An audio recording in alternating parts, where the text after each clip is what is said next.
皆さんこんにちは。ボクセル K と言います。主に VL 空間での作品やアプリケーションの開発を行っています。今回はこの VL チャットの世界から私の作品と活動をご紹介させていただきます。このような機会をいただきありがとうございます。どうぞよろしくお願いします。ではまずこの VL チャットのワールドのご紹介の前に、私の VL チャット以前の活動から簡単にご紹介させてください。私は2000年前後からリアルタイム 3DCG に関連する仕事を行ってきました。当時は 3DCG デザイナーとして働いていましたが、リアルタイム 3DCG という技術をゲームや業務用途以外のもっと人間の日常生活に近いところで応用したいと考えていました。そこでアプリケーションの開発を独学で学びながらネイルアートのシミュレーションアプリを開発しました。ネイルアートの知識は全くありませんでしたが、リアルタイム 3DCG のマテリアル表現を活かせる題材だと考えて挑戦してみました。ネイルキャンバスという名前で PC や iOS で動作するアプリとしてリリースしました。そしてちょうどこの頃にオキュラスリフト DK2 が発表されたので、 VR とハンドトラッキングを使ったネイルキャンバス VR という VR 用のアプリケーションを開発しました。これが私の初めての VR ヘッドセット用のアプリでしたが、当時は標準でヘッドトラッキングはなかったので、リープモーションというデバイスを応用するなどして工夫して実現しました。次に取り組んだのは日本列島 VR というコンテンツです。これは衛星写真を使わずに数値情報だけでリアルな地形データを作れるかどうかという挑戦でした。標高や海岸線、道路といった数値データだけをもとにシェーダーを使って写実的な表現を行っています。写真ではないので、夜間のシーンでは街の光をインタラクティブに表現できたりというメリットがあります。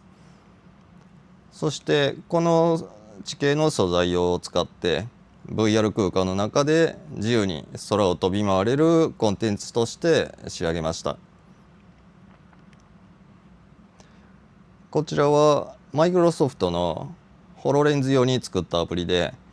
空間に穴を開けるような体験ができるものです。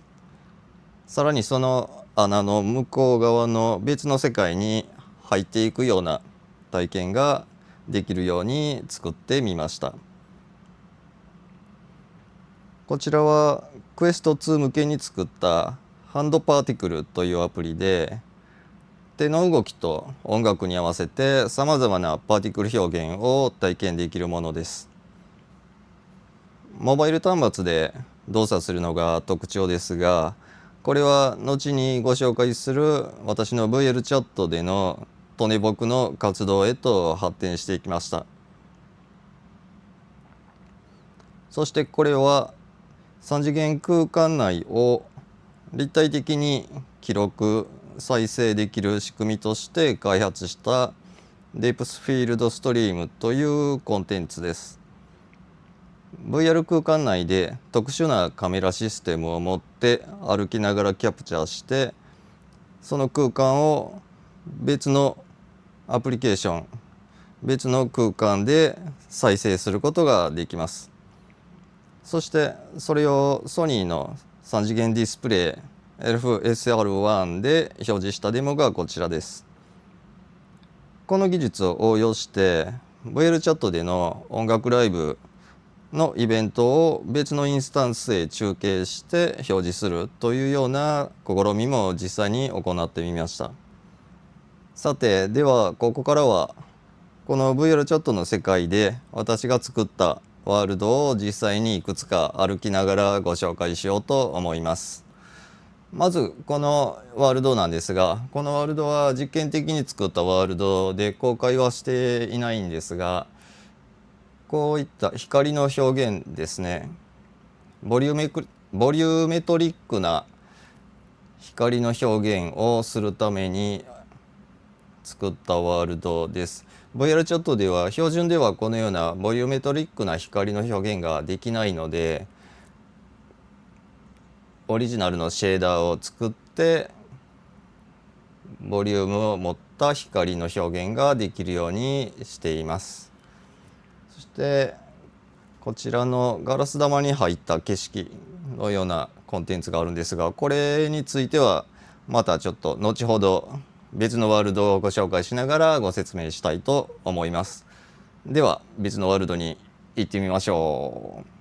う。はい、移動しました。このワールドはマヤカン VRC というワールドで、日本の有名な廃墟であるマヤ観光ホテルの跡地をフォトグラメトリーで立体化して VR チャットの中に再現したワールドになっています。中に入っていってみましょ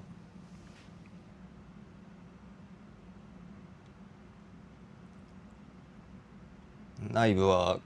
このような感じになっています。この外から入ってくる太陽の光ですね、これが先ほどお見せしたボリュメトリックな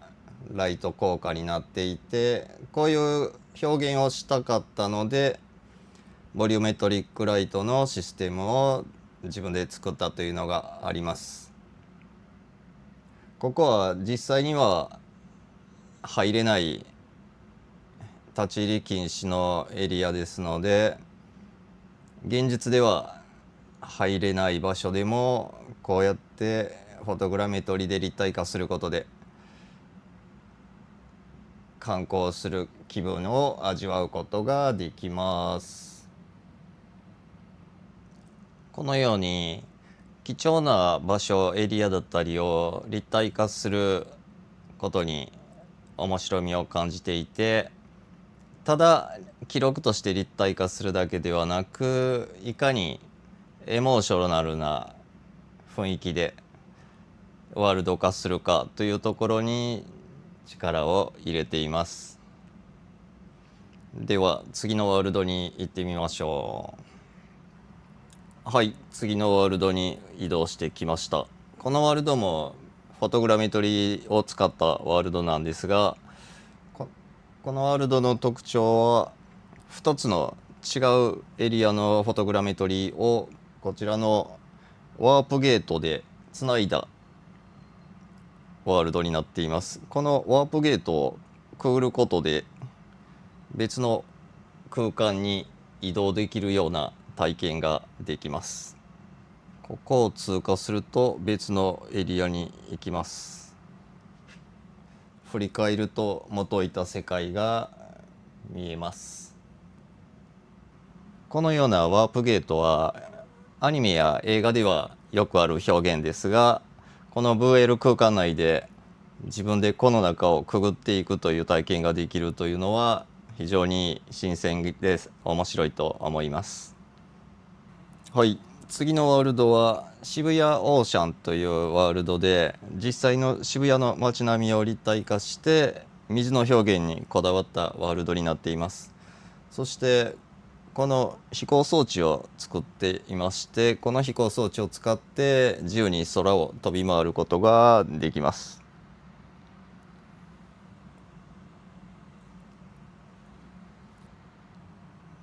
上空から見た光の表現だったり水の表現を力を入れて作っています。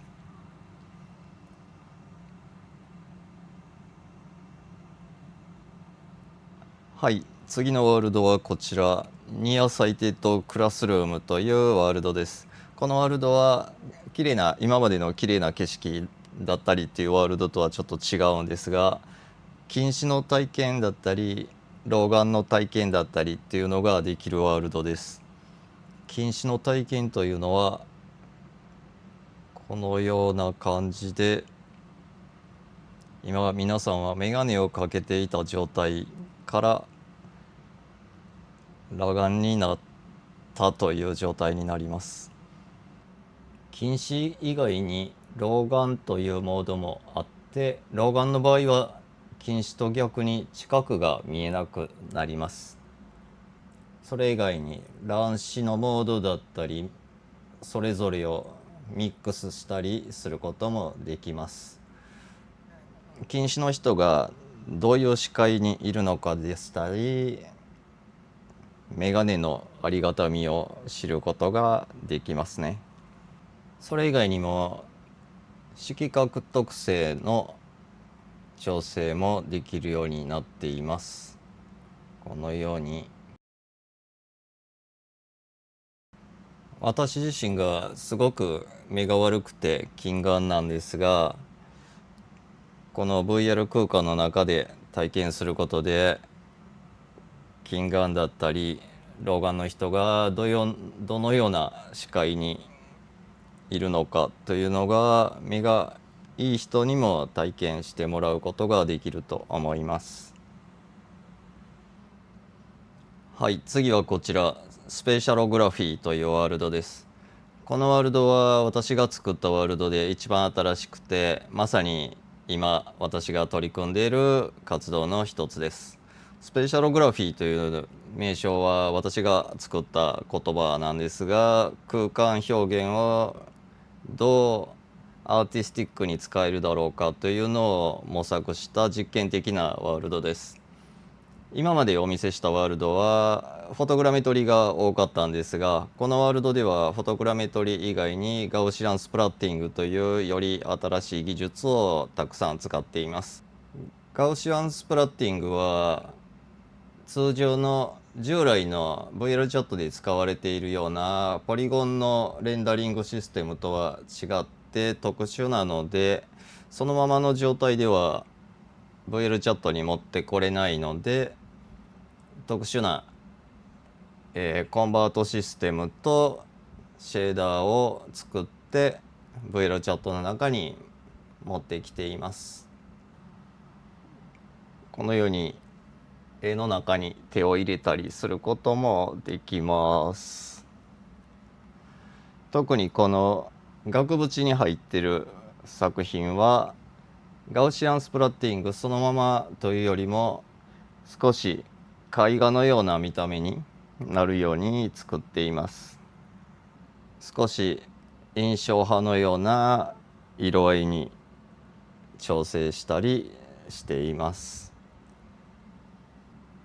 これは少し大きめのサイズにして作ったんですが、この絵の中に入っていくことができるようになっています。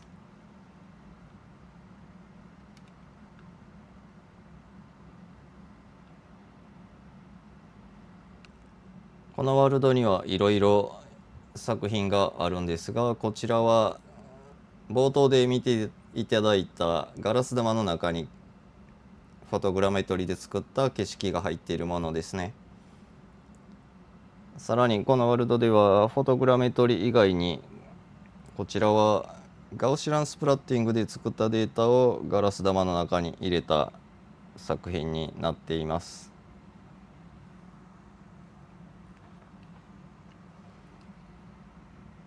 これも自作のシェーダーを使うことで少しこの透明感があるといいますか、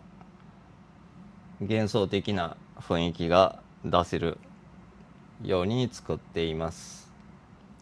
この作品で実験的にやりたかったことは、この立体的な空間をどのような大きさでどのような位置でカットするとより面白く見せられるかというようなところを考えながら作っています。さらにこの作品ではフォトグラメトリそのままではなく、水の表現だったり滝の動きを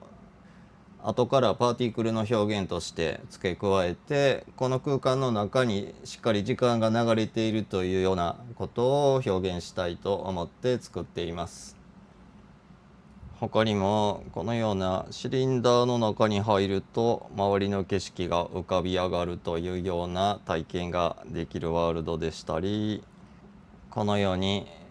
現実の空間を切り取って水槽に入れたような表現をしてみたものもあります。この作品では特に木の揺れだったり水の流れの動きを加えて、さらに空気の流れですね、この空間に流れている空気の流れをこれもボリュメトリックなシェーダーによって表現して、この中の空間が生きているものだという表現をしたくて作っています。こちらはガウシアンスプラッティングのデータをボクセルで表現したワールドで、手の動きに合わせてそのボクセルが移動するようなちょっと動きをつけてみました。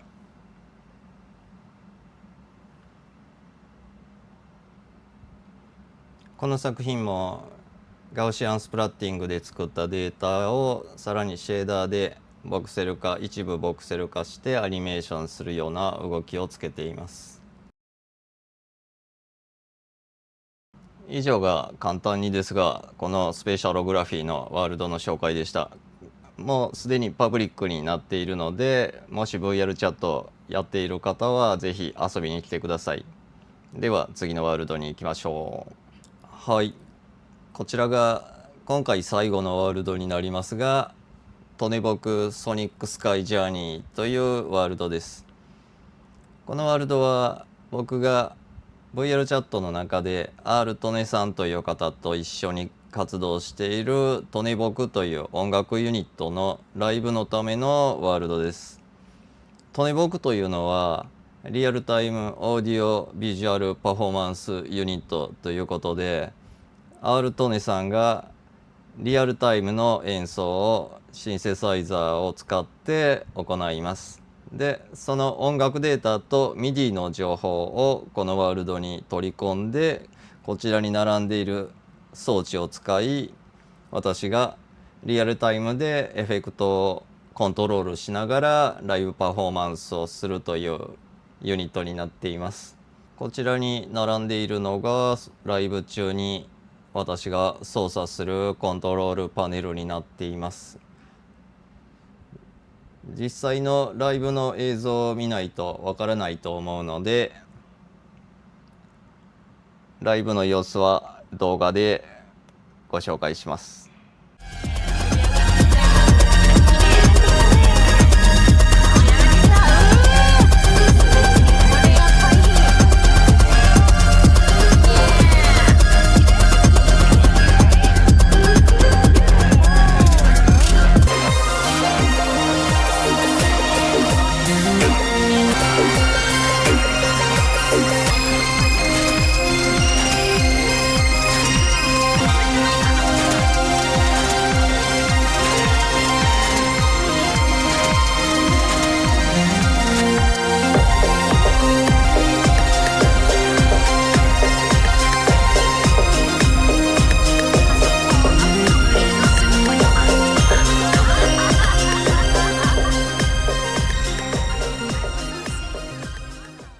はい、